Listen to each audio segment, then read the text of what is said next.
كنت بقرأ في سورة الأعراف ووقفت عند مشهد غريب جدا. ناس واقفين بين الجنة والنار، لا دخلوا هنا ولا دخلوا هنا. مين دول وإزاي ده حصل؟ دول أصحاب الأعراف، ناس حسناتهم وسيئاتهم قد بعض. ميزانهم مفيش كفة طبت، فربنا أوقفهم على سور بين الجنة والنار. السور ده اسمه الأعراف، سموهم ليه كده؟ جاية من العرف اللي هو المكان العالي اللي بيكشف كل حاجة. فهم شايفين أهل الجنة ووشوشهم منورة، وشايفين أهل النار ووجوههم مظلمة مظلمة ومحرومة. يعني بينادوا على أهل الجنة ومش عارفين هم رايحين فين. ده مشهد صعب أوي. طب اسمع دي: ونادى أصحاب الأعراف رجال يعرفونهم بسيماهم قالوا ما أغنى عنكم جمعكم وما كنتم تستكبرون.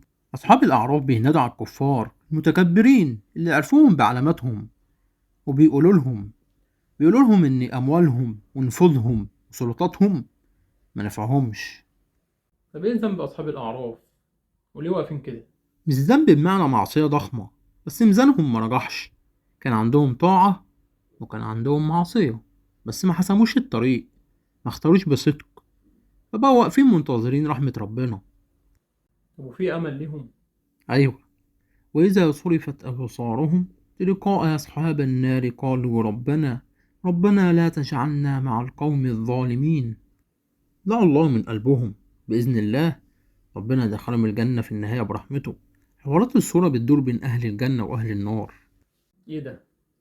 حتى أهل الجنة بينادوا على أهل النار؟ أيوة، الصورة نقلت مشهد رهيب: ونادى أصحاب الجنة أصحاب النار أن قد وجدنا ما وعدنا ربنا حقا فهل وجدتم ما وعد ربكم حقا. أهل الجنة بيخاطبوا أهل النار، بيقولوا لهم إن إحنا وجدنا ما وعد ربنا حقا، وبيسألوهم هل وجدتم أنتم كذلك. فبيرد أهل النار فيقولوا نعم، فيعلن منادي من الله فيقال فأذن مؤذن بينهم أن لعنة الله على الظالمين. في اللحظة دي عرفوا مصيرهم. سورة الأعراف كلها فيها تحذيرات، تحكي عن قصص الأنبياء واحد ورا التاني. نوح وهود وصالح وشعيب وموسى، والشباب اللي كذبوا واتكبروا انتهوا بالعذاب.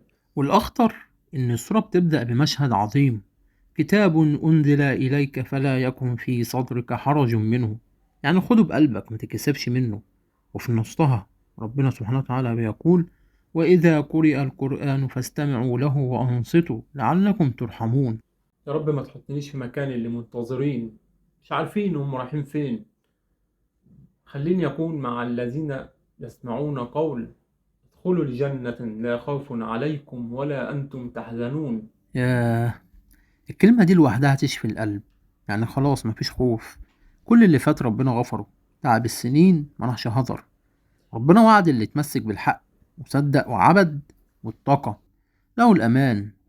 بس خد بالك، ده مش كلام بس، دي شهادة وسام مينفعش يوصل ليها غير اللي تعب وصبر.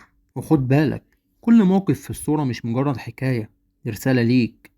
اختار قبل ما تقف على الأعراف محتار. رجع قلبك خطوة تقربك لربنا.